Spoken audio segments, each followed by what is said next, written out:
Hola, mi nombre es Luis Felipe Angulo, les agradezco mucho por permitirme hacer esto de esta manera y lamento no poder estar en clase. Hoy tengo encargada la presentación del documento respectivo para la clase pasada en el que hablamos de dar cuenta de sí y tuvimos la oportunidad de escuchar a Sandra y a Milena.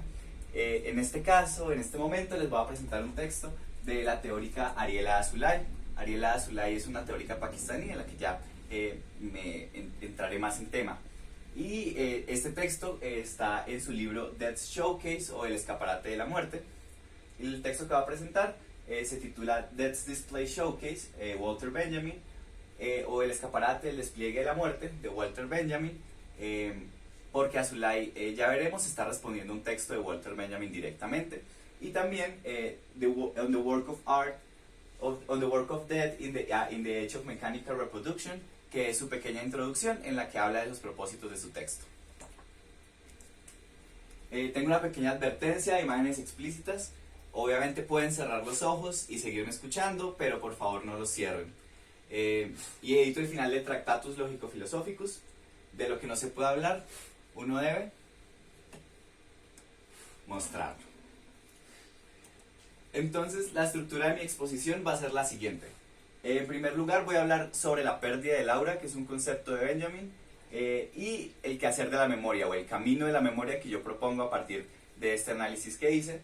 El segundo es sobre las palabras y las imágenes, las palabras como un tejido y las imágenes como un espectro, como un fantasma. Y el último es la narración de sí frente a las masas de sí mismo en el marco de la reproducción técnica o de la reproductibilidad técnica. Y al final, preguntas, quejas y reclamos, porque espero que tengan muchas preguntas, sé que van a tener muchas quejas y por supuesto muchísimos reclamos.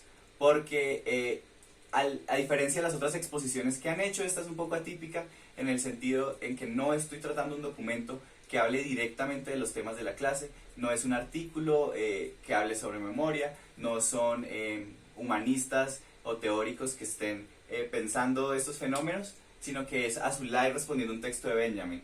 Entonces mi trabajo, a pesar de que sé que se sale un poco del esquema de la exposición y de este tipo de exposiciones, siento que es muy valioso para que empecemos a pensar otras formas de dar cuenta de sí, especialmente la imagen, que es una de las que más me interesa. Por ejemplo, aquí está el cadáver del mono Jojoy, y que fue uno de los que más me impactó a lo largo de mi vida y que siempre tengo presente en la cabeza una de estas imágenes. No precisamente esta la encontré.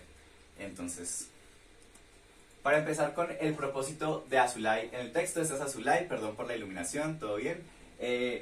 Ella empieza su texto diciendo: el museo, el mutismo de la obra de arte, el instrumento, la cámara, un arma, el espectador, el cuerpo del horror, Hitler, la ciudad simulada, Jerusalén, la ciudad borrada, Hiroshima, el campo de batalla, la arena del asesinato, Yitzhak Rabin, el escaparate postmoderno, la televisión. Estos son los héroes de este libro. Vamos a ver que Azoulay está preocupada por la imagen, está preocupada por la recepción de las imágenes, y eso se refleja en las preguntas que hace en esa introducción, que dice: ¿quién ve? ¿Quién es capaz de ver? ¿Cómo y desde dónde? ¿Quién está autorizado a ver? Y estas preguntas nos resuenan con preguntas que nos hemos hecho al principio del curso. ¿Quién habla? ¿Quién tiene el poder de la palabra? ¿O quién está autorizado a hablar? ¿Puede hablar el subalterno? Y pues claramente el texto de Benjamin al que le está respondiendo, que es la obra de arte en la era de la reproductibilidad técnica, la cual hace parte de un análisis de Benjamin por el creciente capitalismo y por el uso fascista y nazi de las imágenes en el marco de la Segunda Guerra Mundial. Para la primera parte, que es sobre la pérdida del aura y el camino para hacer memoria, es necesario remontarse a qué es lo que entiende Benjamin como aura, y voy a leer la primera cita, que dice: incluso a la más perfecta reproducción de una obra de arte le falta algo. Su presencia única, su presencia en el tiempo y espacio de su existencia única en el lugar en el que está, que refiere a la historia en la que estuvo sujeta a lo largo de su existencia. Y la primera pregunta que se hace a Azoulay es si Benjamin está lamentando la pérdida de la autenticidad o la pérdida del aura. Esta idea de Azoulay está conectada, ya que ella cree que Benjamin está creando la idea de aura a partir de la misma lamentación de su pérdida. Entonces Azoulay hace énfasis en la disposición nostálgica de Benjamin y pues plantea que la pérdida de aura crea la noción misma de aura, como ya he dicho. Entonces dice, es una descripción de la nueva relación creada en la modernidad entre la mirada y la posibilidad de acción. O sea, entre lo que parece que es una mirada quieta, una mirada pasiva, y la posibilidad de acción, que vendría siendo lo que hay más allá de la imagen, o lo que se puede hacer fuera de la imagen. Y pues yo quiero pensar un poco atrás, ya que Benjamin plantea que el aura es esta pérdida del aquí y el ahora de la obra, de lo que tenemos allí, del momento, no de lo que hay antes de la obra, sino de la obra en sí. Por ejemplo, una pintura de Picasso, y todas las fotos que tenemos en nuestros celulares de una pintura de Picasso lo que hacen es que se pierda el aura de la pintura de Picasso. Pero la pintura de Picasso que está allá, por ejemplo, en el Museo Nacional de España, no sé, esa obra está con su aura. Entonces yo quiero ir más atrás y preguntarme si me es lícito hacerlo, si para Benjamin es posible lamentar la pérdida del aura, entonces se puede aplicar una lógica platónica y lamentar lo auténtico detrás de la reproducción, o está ya superada esta discusión. Yo, Fiona, estoy exponiendo, perdón. Y esto lo estoy conectando también con el texto del narrador, porque me parece que el análisis de Benjamin y el análisis de Azoulay se debe hacer pensando en quién está narrando estas historias, o quién está tomando estas imágenes, o creando estas imágenes, o ni siquiera reproduciendo estas imágenes. Entonces el narrador de Benjamin dice: el narrador toma lo que narra de la experiencia, la suya o la de otros, y lo transforma en experiencia de los que escuchan su historia. Entonces mi pregunta es: ¿dónde está eso vivido? ¿Cómo se llega a eso vivido? ¿Qué nos acerca más a eso vivido?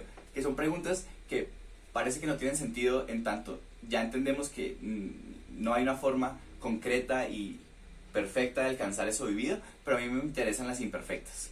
Y creo que este curso es sobre estas imperfectas que nos dan nuevas miradas y nos dan nuevos enfoques.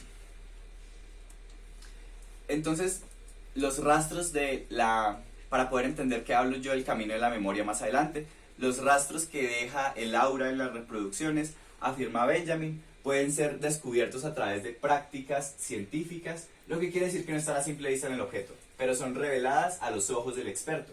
Y explica Azoulay respecto al análisis de Benjamin sobre la obra de arte original, y propone que incluso la fotografía puede ser analizada bajo esta óptica. Al parecer las reproducciones tienen o pueden llegar a tener un aura. Eso es lo que me parece a mí innovador de Azoulay, y lo que me parece interesante para pensar las imágenes que les va a proponer a continuación. Además que los relatos oficializados están sujetos a un tipo de reconstrucción del pasado en términos que propone Benjamin, en términos del ojo del experto, las preguntas que se deben hacer, como nos lo contaba Milena, creo que fue la clase pasada. Todas las preguntas que le hicieron en la Comisión de la Verdad tienen un propósito de reconstruir el aura, o reconstruir esa verdad a partir de la expertise y de esto. Entonces, para mí, una pregunta importante es si la reconstrucción del aura es una forma de hacer memoria, o si la pérdida del aura completamente, o en la pérdida del aura solamente encontramos la imposibilidad y no la posibilidad de avanzar. Me parece importante esta cita porque ya se va acercando a lo que yo quiero proponer, y es que la degeneración del aura resulta de la necesidad de transformar el mundo en datos estadísticos, por un lado, y en imágenes que aparecen en escaparates de exhibición, por el otro. Este primer lado es el que me resuena a mí con todo lo que hemos hablado en el curso, la necesidad de transformar el mundo en datos estadísticos y en datos analizables, matemáticamente o qué sé yo, pero el punto es que esta pérdida del aura, o esta pérdida de la autenticidad, que pueden ser dos cosas distintas, pero muchos lo han leído similar, me lleva a pensar la segunda cita, que es un poco larga del narrador, pero se las voy a leer. Para mis lectores, un incendio en el desván de Quarter Latín es más importante que una revolución en Madrid. Esto es la pauta, que ya no es la información sobre asuntos lejanos lo que capta primero la atención del público, sino la que brinda un punto de referencia para lo más próximo. La noticia que viene de lejos, ya sea del espacio, de países extranjeros o en el tiempo, en la forma de una tradición, tenía una autoridad incluso cuando no se la sometía a verificación. La información, al revés, reivindica su verificabilidad. Lo primero que se le exige es que sea entendible, por sí sola. A menudo no es más exacta de lo que eran las noticias de siglos anteriores, pero mientras estas tendían a tomar prestado material de lo maravilloso, para la información actual es indispensable resultar verosímil. Por eso es incompatible con el espíritu de la narración. Si el arte de narrar está en decadencia, en mucho se debe a la diseminación de información. En este sentido, la decadencia de la narración está conectada con la decadencia del aura. Y me parece importante pensar esto, ya pues entiendo que tomar a Sandra y a Milena como narradoras en los términos de Benjamin puede ser un poco impreciso, ya que ellas se sirven pues de un modelo literario que Benjamin muchas veces critica a lo largo de su texto.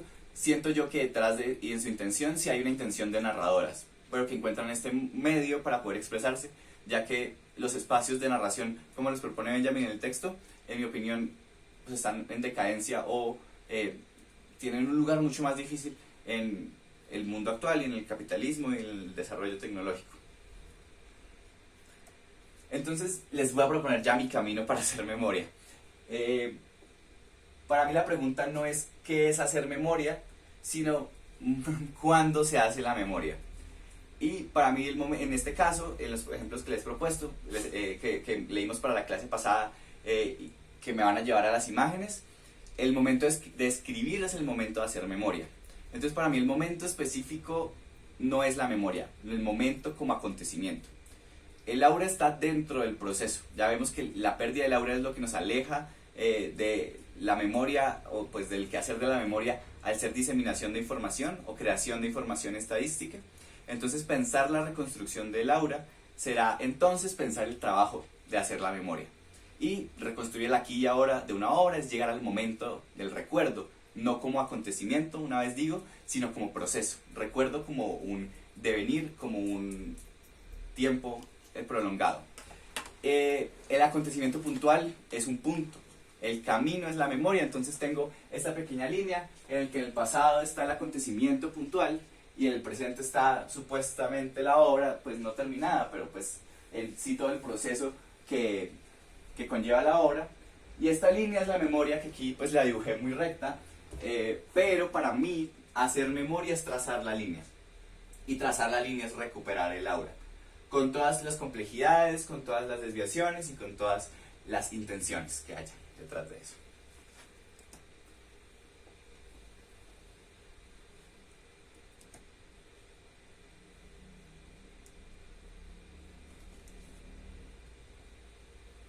Ya que he propuesto mi camino para hacer memoria, ahora voy a hablar de algo que me interesa mucho y es la distinción de palabra-texto, que siento que es importante entrar en esa discusión en esta clase para poder acercarnos a otro tipo de producciones de la memoria.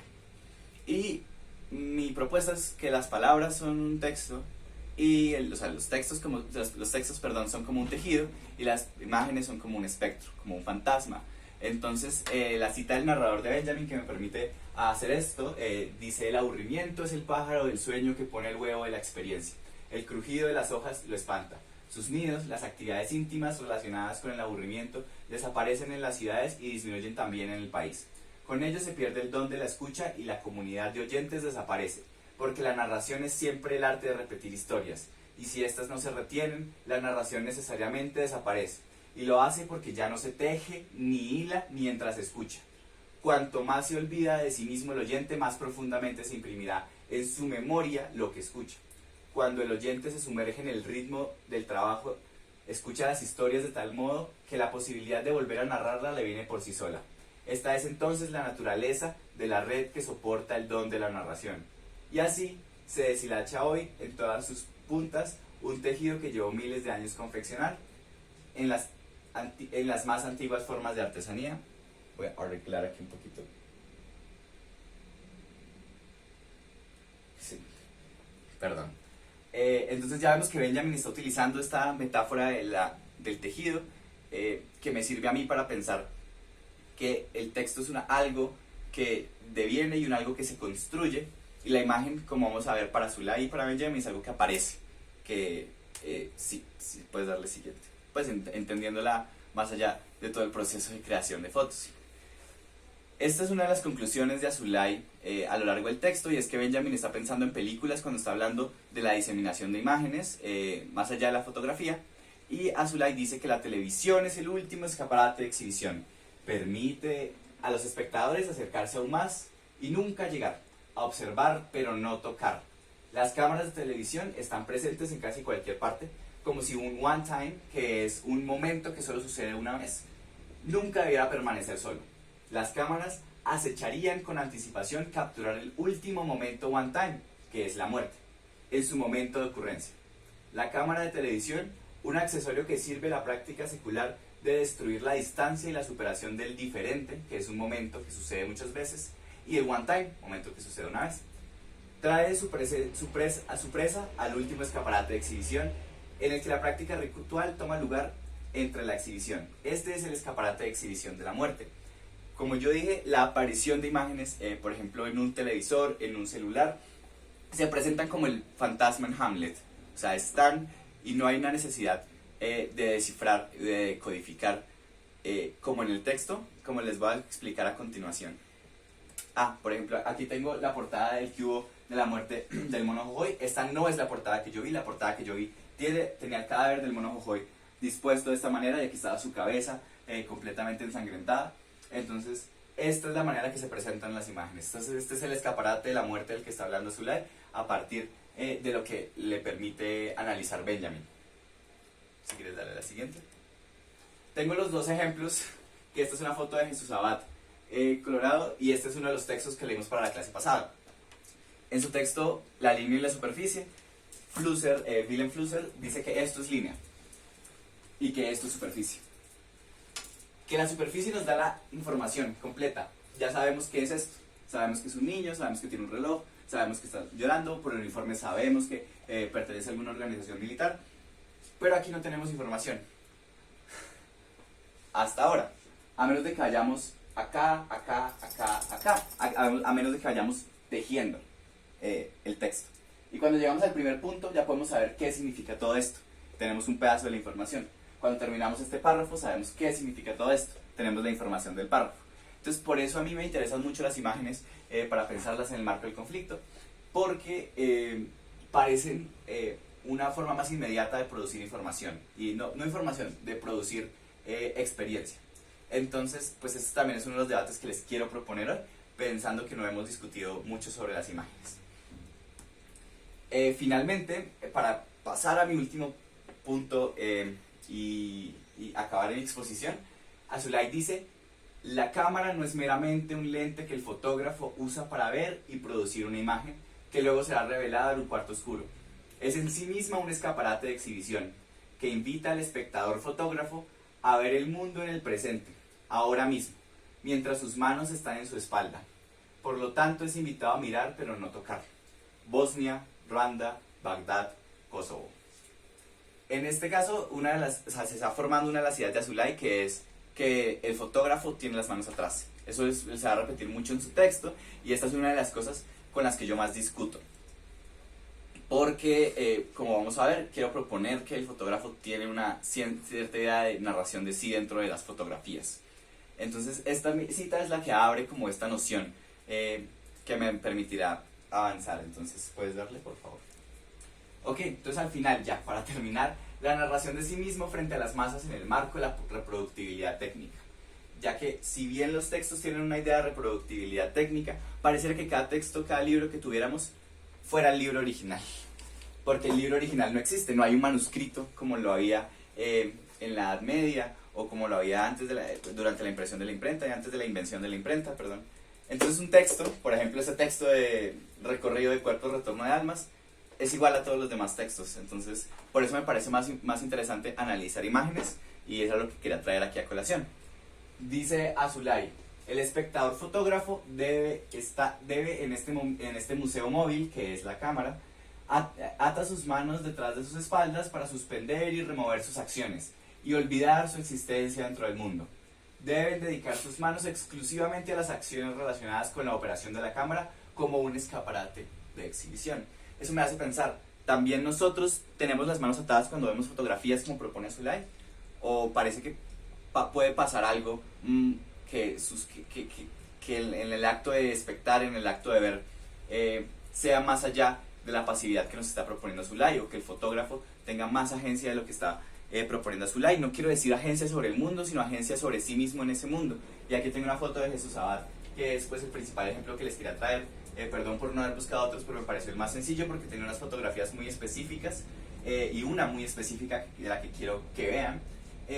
Y Jesús Abad, esta es una foto de sus manos, una foto de sus manos con su cámara, con su Canon, para pensar en esa idea de tener las manos atadas. Antes, una pequeña aclaración es que este análisis parte de la idea de que Benjamin dice que la mano se sofistica al haber reproductibilidad técnica, entonces no necesita pintar, no necesita esculpir, sino que necesita como hacer clic y luego revelar y ese tipo de cosas. Entonces Zulay propone que este análisis un poco más allá, y por eso la mano se vuelve como la mano ya desaparece prácticamente, está atada atrás, y se sofistica hasta tal punto que ya no realiza funciones corporales. La mano no come, la mano no procesa alimentos como dentro del cuerpo, sino funciones para el mundo. Entonces esta es la primera fotografía que quería traerles de Jesús Abad. Y la pregunta siempre es esta: ¿dónde está el fotógrafo en la fotografía? ¿Dónde está la narración de sí en la fotografía? Otra: ¿dónde está el fotógrafo en la fotografía? ¿Dónde está la narración de sí? Y esta, que es una de mis favoritas. Les podría hacer pasar esta fotografía como si fuera de Jesús Abad, pero no lo es. Esta fotografía es de Enrique Metinides, un fotógrafo que dedica la mayoría de su trabajo a fotografiar cadáveres, y en este no alcanzan a ver por la mancha, pero aquí hay un cuerpo, y esta persona está recogiendo el cuerpo en este río. Y lo más importante de esta imagen, de esta fotografía, que se titula Los Mirones, es el reflejo de las personas atrás en el lago, el cual es una invitación a pensar nuestro lugar de expectación. Ya estamos nosotros dentro de la imagen, los mirones estamos dentro de la fotografía. Entonces el fotógrafo puede estar dentro de la fotografía también, o es necesario que nos aparezca explícitamente para poder entender que las fotografías pueden ser narraciones de sí. Y esta fotografía es mi favorita de Jesús Abad, porque vuelvo a hacer la pregunta: ¿dónde está el fotógrafo en la fotografía? ¿Dónde está la narración de sí? Y aquí está. Explícitamente está en la sombra que da el sol, en esta escena de un matrimonio, el cartel acá, todo un contexto político, pero mi idea es que él está.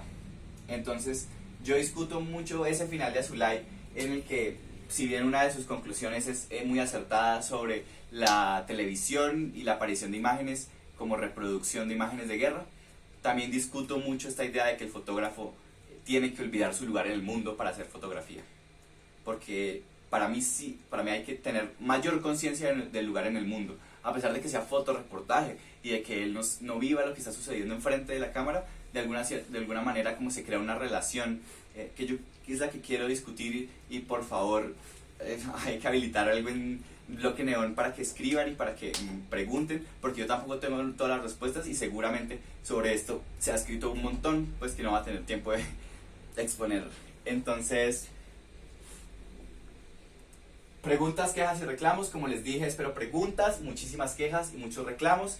Última aclaración: yo sé que esta exposición no fue típica porque está haciendo un video, lo quise hacer así para no tener ventaja alguna frente a otros compañeros, como editar el video y esas cosas, y pues porque yo no estoy tratando un texto que específicamente hable de como los demás textos que han expuesto, que hablen de lo que estamos viendo en clase, sino que estoy proponiendo un análisis de esta teórica pakistaní que me parece que está trabajando desde la academia, pero desde un lugar subalterno, como que no tradicionalmente se le ha dado a sujetos como ella.